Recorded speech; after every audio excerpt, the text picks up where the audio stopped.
In woodworking, there's a lot of talk about grain direction. You want to work with the grain, don't go against the grain.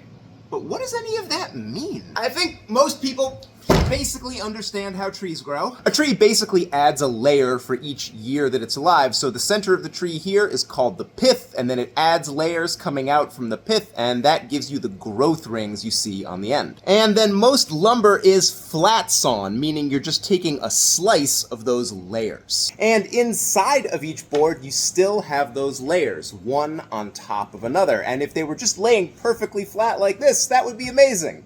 But that pretty much never happens. Instead, those layers are basically always angled inside the board. So when you go to cut them with a machine or by hand, you need to cut them this way. You want those layers falling away from you.